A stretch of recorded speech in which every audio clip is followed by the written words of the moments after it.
मैंने हमेशा से यही सुना था कि शादी के बाद की ज़िंदगी बहुत मुश्किल होती है।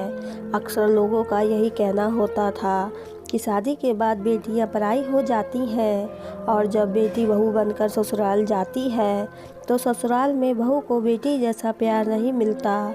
लेकिन इस मामले में मैं खुद को खुशकिस्मत समझती हूँ कि मुझे इतना अच्छा ससुराल मिला। मेरे ससुराल में सिर्फ 3 ही लोग थे, मेरे ससुर, ननद और पति, और सभी बहुत अच्छे थे। मेरे ससुर का मिजाज बहुत ही सादा था। वे अक्सर कम ही बातें करते थे और जब भी बोलते तो बहुत धीमी आवाज़ में बोलते थे और हमेशा अपनी नज़रें नीची रखा करते थे। मैंने कभी अपने ससुर को ऊंची आवाज़ में बोलते हुए नहीं सुना। आज भी खाना बनाकर मैं रसोई से जल्दी फ्री हो गई थी और अपने पति के घर आने का इंतज़ार कर रही थी और तभी अचानक से बहुत तेज़ बारिश शुरू हो गई। मुझे अपने पति की फ़िक्र होने लगी कि वे कैसे बारिश में घर आएंगे। सावन का महीना था और आज दोपहर से ही तेज़ बारिश हो रही थी। इतनी बारिश हो रही थी कि रुकने का नाम ही नहीं ले रही थी। मुझे बादलों की गरज और बिजली के चमकने से हमेशा से बहुत डर लगता था। जब से मेरी शादी हुई उसके बाद से ये मेरी पहली बारिश थी और मैं हमेशा ही सोचती थी कि शादी के बाद की पहली बारिश मैं अपने पति के साथ एंजॉय करूँगी। लेकिन शाम होते ही मेरे पति ने फ़ोन किया कि मौसम बहुत ज़्यादा ख़राब है और बारिश की वजह से जगह जगह पानी भर गया है, इसलिए वे आज घर नहीं आएंगे और अपने ऑफिस में ही रुकेंगे। जब बारिश रुक जाएगी तो वो घर आ जाएंगे। मैं ये सुनकर बहुत घबरा गई थी और मैंने जल्दी से जाकर ये बात अपने ससुर को बता दी कि आज अभी घर नहीं आएंगे। मेरे ससुर ने कहा कि तुम फिक्र मत करो, तुम जाकर अपने कमरे में सो जाओ, इसमें कोई टेंशन की बात नहीं है।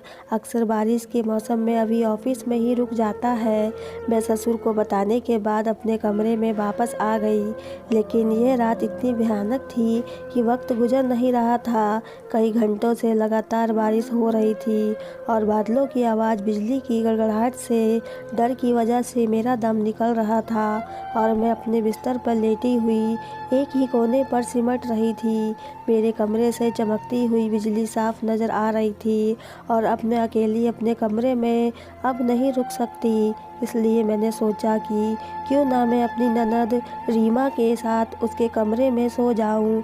मैं डरते डरते बड़ी मुश्किल से अपनी ननद के कमरे में जाने लगी। मेरा डर से बुरा हाल था। मेरी ननद का कमरा ग्राउंड फ्लोर पर था, मेरे ससुर के कमरे के बराबर में, और मेरा कमरा अंतिम फ्लोर पर था और इसी वजह से मुझे अंधेरे में नीचे जाते हुए डर लग रहा था क्योंकि मैं ऊपर फ्लोर पर बिल्कुल अकेली थी और बारिश की वजह से लाइट भी नहीं आ रही थी। मैं धीरे धीरे सीढ़ियों से नीचे उतरी और अपनी ननद के कमरे के दरवाजे पर पहुंची। दरवाज़ा शायद अंदर से बंद नहीं था, इसलिए मैंने जैसे ही दरवाज़ा खोला वैसे ही मुझे कमरे में हल्की हल्की रोशनी नज़र आई। मैं बेधड़क होकर कमरे में चली गई और सामने जो मंजर था उसे देखकर तो मेरे होश ही उड़ गए। मुझे लगा कि शायद मुझे कोई गलतफहमी हो गई है, लेकिन जो मैंने अपनी आंखों से देखा वो कैसे गलत हो सकता है। रीमा सिसकियां लेकर रो रही थी और उसकी चीखें मुझे सुनाई दे रही थी और वह किसी तरह मेरे ससुर से अपने आप को बचाना चाहती थी। मैं यह सब देखकर सहम गई कि कोई पिता अपनी बेटी के साथ इस तरह गलत कैसे कर सकता है। इस वक्त मुझे मेरा ससुर एक बहसी दरिंदे की तरह लग रहा था जो मेरी ननद पर जुल्म कर रहा था। मेरी सास को गुजरे हुए ज़माना हो गया था और पता नहीं रीमा के ऊपर यह अत्याचार कब से हो रहा था। आज मुझे समझ आया कि रीमा का मिजाज ऐसा क्यों था। उसके गुमसुम रहने की वजह मुझे आज जब पता चल गई थी। मैं जान चुकी थी कि उसकी खोई हुई आंखें का राज क्या था।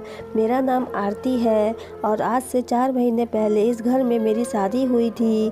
अभी ने मुझे एक शादी में देखा था और उसने मुझे वहाँ पर पसंद कर लिया।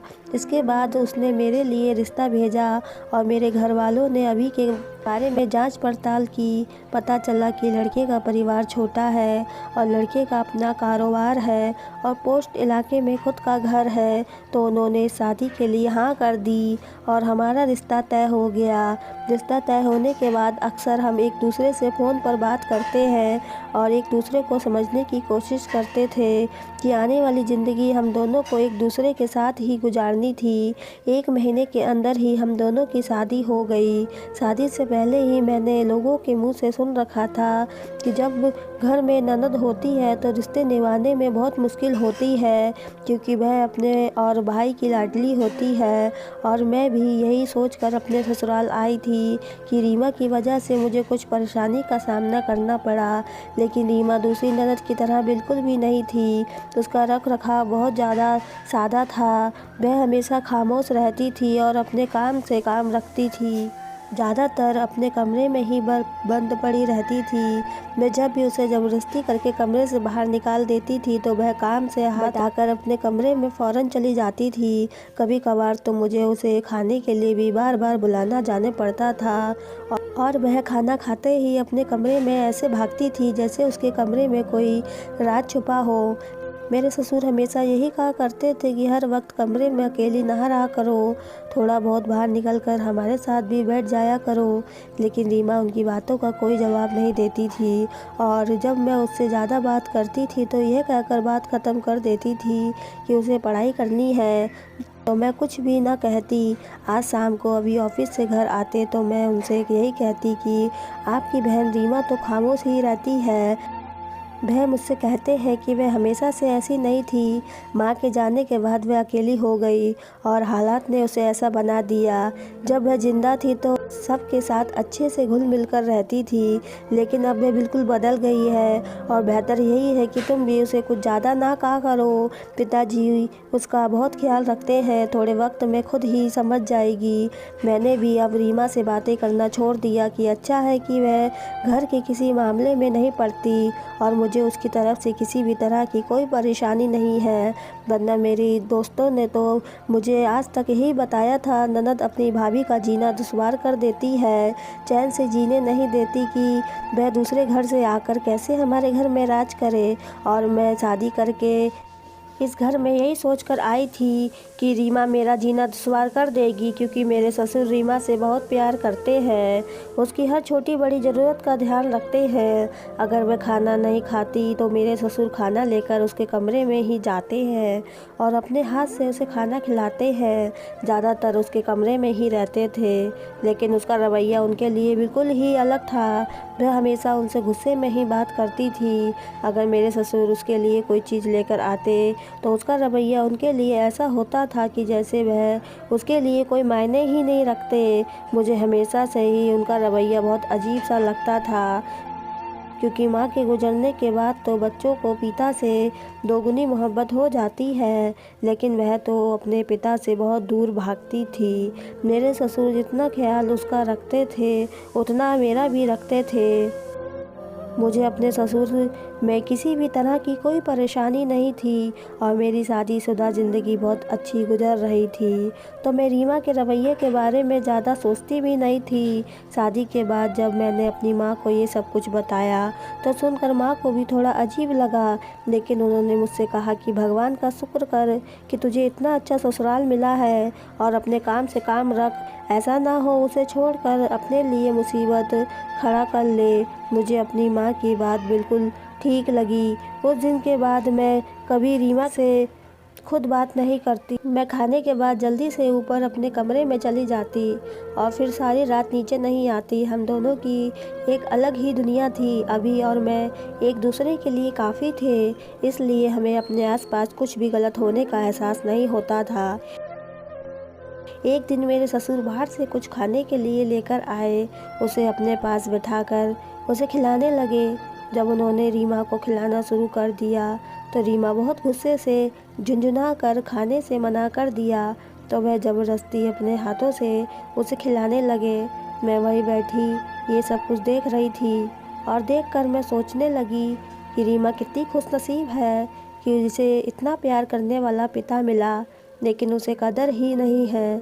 इसके बाद वह अचानक से उठकर बहुत तेज़ी से अपने कमरे में चली गई। मैंने बहुत हैरानी से ज़्यादा देखा तो मेरे ससुर ने मेरी नज़रें भांप ली और कहने लगे कि मेरी बेटी लगता है मुझसे नाराज़ है, इसलिए वे इस तरह का उठकर चली गई। अगर मैं वक्त पर उसकी माँ का सही से इलाज करवा देता तो आज उसकी माँ भी हमारे साथ होती, लेकिन भगवान ने उसकी माँ की उम्र ही इतनी लिखी थी। मैंने इसकी माँ के इलाज के पीछे बहुत पैसा खर्च किया और दिन रात लगा रहा, लेकिन इसकी माँ की किस्मत में बस इतनी सी ही ज़िंदगी थी। मैं तो खुद इसकी माँ के जाने से बहुत कमज़ोर हो गया, लेकिन रीमा को ये बातें कैसे समझाऊं। ससुर जी की आंखों में आंसू देखकर मेरा दिल गम में डूब गया। उम्र के इस पड़ाव पर वह किस कदर परेशानियों का सामना कर रहे हैं। पत्नी की जुदाई के साथ साथ बच्चों की भी दुख झेल रहे हैं। मैंने बहुत प्यार से अपने ससुर जी से कहा कि पिताजी आप परेशान ना हो, वक्त के साथ साथ रीमा खुद ही समझ जाएगी, आप अपनी कोशिश करते रहे। मेरी बात पर सर हिलाते हुए वह खाने की प्लेट लेकर रीमा के कमरे की तरफ चले गए और मुस्कुरा कर देखती रह गई। मैं शाम तक वह रीमा के साथ उसी के कमरे में थे, यहाँ तक कि मैंने खाना भी पका दिया और सफाई भी कर दी। पहले मैंने सोचा कि मैं भी रीमा के कमरे में जाकर उन दोनों के साथ बैठ जाऊं, लेकिन फिर मैंने सोचा उन दोनों बाप बेटी के बीच में भला मेरा क्या काम है, और मैं कमरे में वापस आ गई। हमारे घर में रोज़ का यही रूटीन था। मेरे ससुर जी रीमा के पीछे पीछे उसके नखरे उठाते फिरते और रीमा उन्हें और ज़्यादा नखरे दिखाती। कभी कभी तो मुझे रीमा से जलन महसूस होती। कितने खुशनसीब है कि उसका बाप उसको हर चीज़ लाकर देता है और उसके हर नखरे को सर आँखों पर रखता है, जबकि मेरे घर में साथ ऐसा नहीं होता था। मैं अपने बाप की तीसरी बेटी थी। ऐसा नहीं था कि मेरा बाप मुझसे प्यार नहीं करता था, लेकिन जैसी मोहब्बत मेरे ससुर रीमा से करते थे, ऐसी मोहब्बत आज तक मेरे बाप ने कभी मुझसे नहीं की। मेरे बाप तो हम बेटियों से काफ़ी दूरी पर रहते थे, और अगर कभी हमसे कोई बात करनी होती तो हमेशा माँ का सहारा लेते हैं। लेकिन मुझे क्या खबर थी कि मेरे ससुर जी का रीमा के पीछे पीछे करने का असली मकसद क्या है। अगर बारिश इतनी तेज़ ना होती और बिजली कड़कने की आवाज़ से मेरी जान ना निकली होती तो शायद मैं सब कुछ जान ही पाती कि मेरे ससुर जी अपनी बेटी को अपनी ज़रूरत के लिए उपयोग कर रहे हैं। मैं जैसे ही उस रात कमरे में दाखिल हुई तो ये देखकर मेरे रोंगटे खड़े हो गए कि मेरे ससुर रीमा को ज़बरदस्ती जकड़कर उसके साथ बहुत ही गंदी हरकत कर रहे हैं। उनको किसी का भी होश नहीं था, यहाँ तक कि उन्हें मेरे आने की भी खबर ना हुई। मेरे ससुर जी पर बुरी तरह से शैतान सवार था, और रीमा जो कि बिल्कुल नाजुक सी थी, अपने बाप के रहमो करम पर थी। उसकी सिसकियों से पूरा कमरा गूंज रहा था। वह अपने आप को छुड़ाने की कोशिश कर रही थी, लेकिन शायद उसके अंदर इतनी ताकत ना थी कि जो कि मेरे ससुर जी को पीछे हटा सके। ना जाने ये कब से सब कुछ सहन कर रही थी। उसका चुपचाप रहना, अपने बाप से चिढ़ना, खुद को कमरे में बंद रखना, उसकी हर एक आदत के पीछे जो बात छुपी हुई थी मुझे आज समझ में आ रही थी। जैसे ही मेरे ससुर जी को मेरे वहाँ होने का एहसास हुआ, वह रीमा को छोड़कर पलटे, और शायद उनके दिमाग में भी ये बात नहीं होगी कि रात के इस टाइम में मैं यहाँ आ सकती हूँ। उनको लगा होगा कि मैं अपने कमरे में ही होंगी। मुझे देखकर उनके चेहरे का रंग बदल गया और वे घबरा गए। हकलाते हुए मुझसे कहने लगी कि बहू, तुम यहाँ क्या कर रही हो, तुमको क्या चाहिए। मैंने आगे बढ़कर रीमा का हाथ पकड़ा, उसे अपने पीछे छुपा लिया।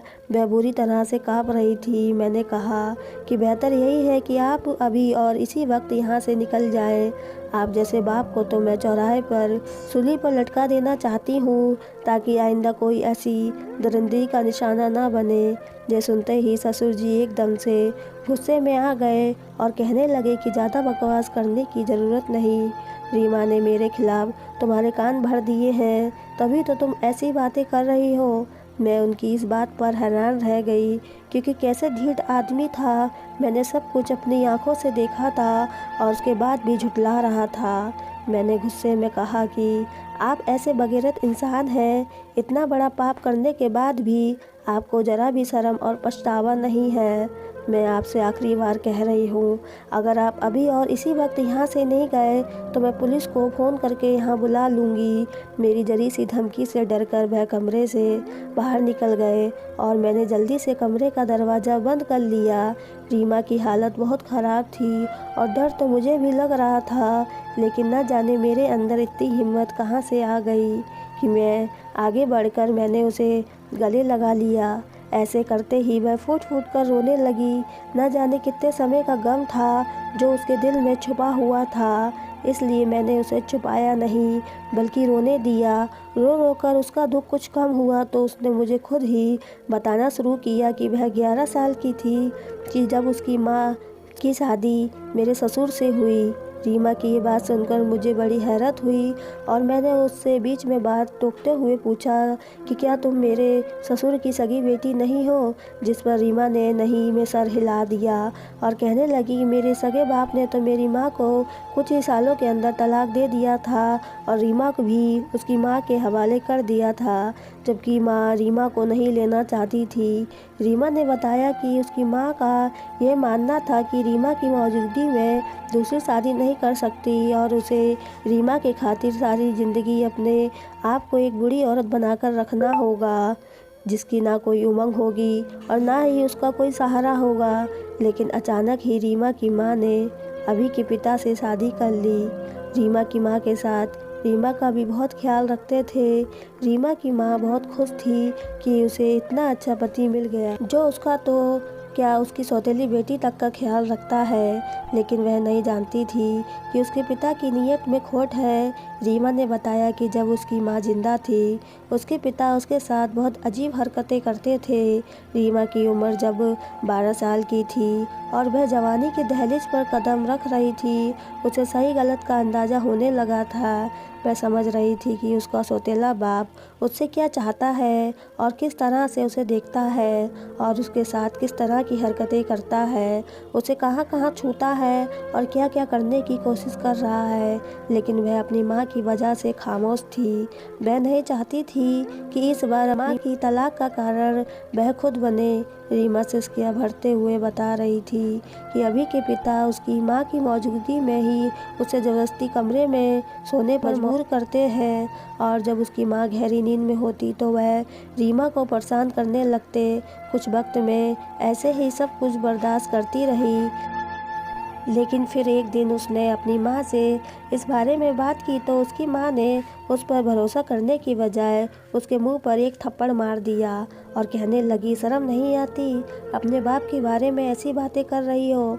वह तो हर वक्त तुम्हारा कितना ख्याल रखते हैं और तुम ऐसे अच्छे इंसान पर ये किस तरह से ही झूठे इल्ज़ाम लगा रही हो?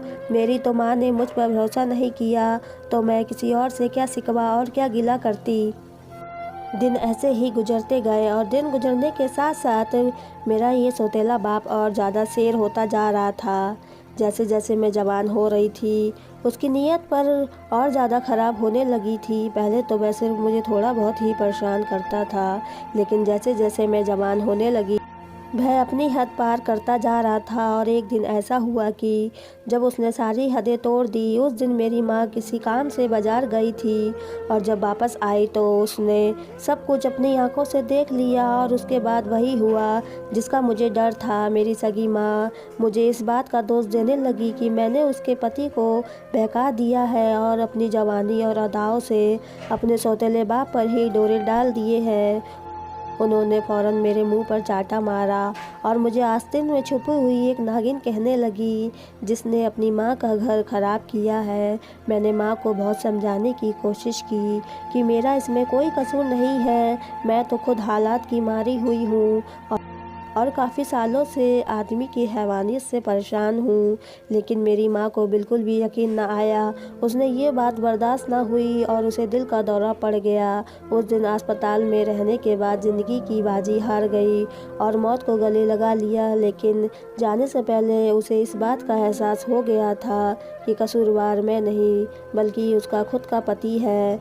मेरी माँ ने मरने से पहले मुझसे माफ़ी मांगी, लेकिन मुझे इस माफ़ी की अब कोई ज़रूरत नहीं थी, उसकी चाहत की भी कोई ज़रूरत नहीं थी, क्योंकि अगर मेरी माँ कुछ दिन पहले मेरी बातों का यकीन कर लेती तो नौबत यहाँ तक नहीं आती और मैं बर्बाद होने से बच जाती और ये रोज़ रोज़ अपने ही सौतेले बाप के हाथों बर्बाद ना होती। माँ के मरने के बाद पहले तो मैंने सोचा कि मैं घर छोड़कर कहीं चली जाती हूँ, लेकिन फिर मुझे इस बात का एहसास हो गया कि एक अकेली औरत के लिए तो सारा ज़माना ही लुटेरा बन रहा है।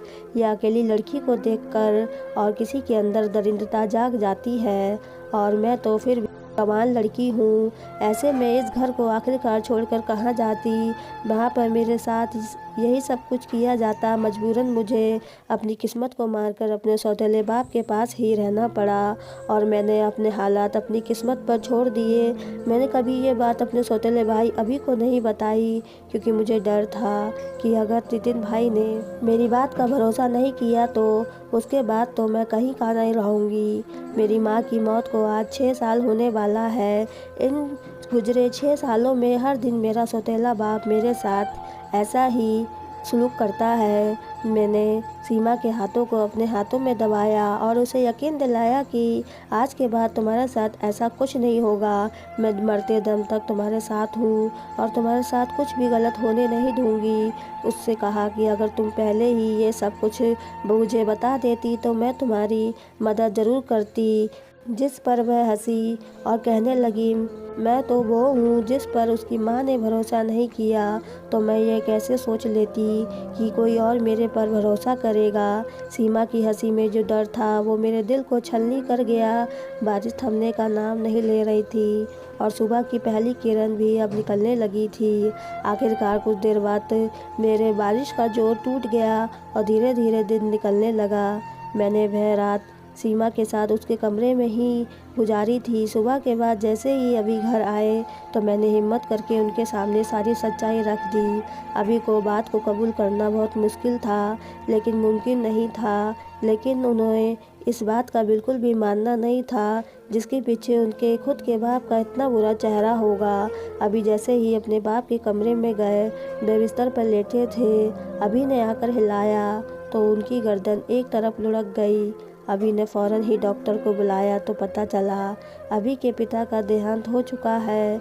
अभी के पिता जान गए थे कि अब उनका सच उनके बेटे के सामने आने वाला है और मैं अब इतनी गंदी हरकत करने के बाद अपने बेटे का सामना करने को तैयार नहीं और शायद इसी बात को बर्दाश्त नहीं कर सके और उन्हें दिल का दौरा पड़ गया, जिस वजह से उनकी मौत हो गई। उनकी मौत ने सीमा को हर दिन मरने से बचा लिया था, लेकिन उन दिनों और सालों का क्या जो उसने उस बदतमीज़ और घायल आदमी की दर्द की दरिंदगी बर्दाश्त करते हुए गुजारा। दोस्तों, तलाक तो माँ बाप के बीच होता है, लेकिन उनके बच्चे सारी ज़िंदगी के लिए बर्बाद होकर रह जाते हैं। हमारे समाज में ना जाने कितनी लड़कियाँ रीमा जैसी हैं जो अपने सौतेले बाप के जुल्मों का सितम शिकार हैं। पति पत्नी को एक दूसरे को छोड़ने से पहले अपने मासूम बच्चों पर नज़र डालनी चाहिए और सोचना चाहिए कि अगर हमने डाइवोर्स लिया है तो इन बच्चों का क्या होगा। आखिर अपनी लड़ाई झगड़े का भेद हम अपने बच्चों पर क्यों डालें, ताकि कोई बच्ची किसी दूसरे के हाथों का खिलौना ना बन सके। और अगर कोई अपने आसपास किसी ऐसे आदमी से कोई भी उल्टा सीधा रवैया देख ले तो उसे नज़रअंदाज ना करे, बल्कि उसके पीछे की सच्चाई जानने की कोशिश करें। हो सकता है कि आपकी इस कोशिश से मासूम की ज़िंदगी बच जाए। अगर ये प्यारी सी कहानी आपके दिल को छुई हो तो चैनल को सब्सक्राइब, वीडियो को लाइक ज़रूर करिएगा। पूरी कहानी सुनने के लिए आपका बहुत बहुत धन्यवाद। Please like, share and subscribe. Thanks for watching.